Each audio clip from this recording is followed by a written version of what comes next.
नेता all India अध्यक्षता सोनिया जी गांधी, इनको ईडी ने आज वापस बुलाया। 8 रोज़ पहले चौकसी हुई थी, उसके बाद आज वापस बुलाया।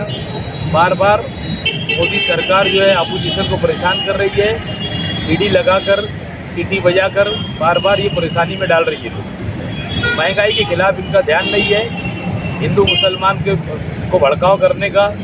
कई आज तेल का दाम बढ़ गया, गैस सिलेंडर 1000 पार कर गया, ये सब कोई चीज़ नहीं। आज खाने के दाम का, खाने के ऊपर आटा हो गया, तेल हो गया, और बहुत सारी चीज़ें ऐसी हो गई कि जिसके ऊपर 5% का GST लगा दिया गया।